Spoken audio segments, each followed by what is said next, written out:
শেষ করে দিচ্ছে। অনেক জায়গাতে আছে যে সঠিকভাবে যারা বয়স্ক আছে তারা তাদের রুকু সিজদা এগুলো পূর্ণভাবে দিতে পারে না। আল্লাহ নবী বলেছেন সহিহ বুখারী 526 নম্বর হাদিস, নামাজকে তিন ভাগে বিভক্ত করা হয়েছে। এক, যার ওযু নাই তার নামাজ নাই। দুই, যার সিজদা নাই তার নামাজ নাই। তিন, যার রুকু নাই তার নামাজ নাই। মানে নামাজে যদি রুকু সিজদার ত্রুটি হয় নামাজ পড়বেন, আল্লাহ নামাজ কবুল করবেন না। সহিহ বুখারী কিতাবুস সালাত প্রথম খণ্ড 104 পৃষ্ঠা হাদিস নাম্বার 755। আল্লাহ নবী মসজিদে একদিন বসে আছেন, একজন সাহাবী এসেছে, এসে আল্লাহ নবীকে সালাম দিয়েছেন। আল্লাহ নবী উত্তর দিয়ে বলছেন, ইরজে, যাও ফিরে যাও, ফাসাল্লি, নামাজ পড়ো, ফাইন্না কালাম তুসাল্লি, কারণ তুমি নামাজ পড়ো নাই। ভাই সাহাবী নামাজ পড়েছে কি পড়ে নাই? সাহাবী বিপদে বলে কি, নামাজ পড়লাম, নবী দেখলেন আর বলছে নামাজ পড়ো নাই।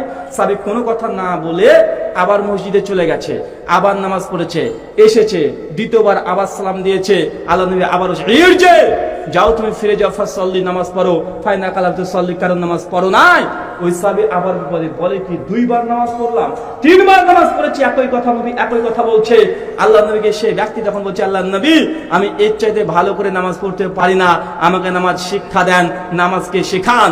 আল্লাহ নবী তখন নামাজ শিক্ষা দিচ্ছেন। ফাতুল বাড়িতে হাদিসের আরো আলোচনা এসেছে যে ওই ব্যক্তির রুকু সিজদা ভালো ছিল না। কি ছিল না? ওই ব্যক্তি নামাজ চোর ছিল, নামাজকে চুরি করেছে।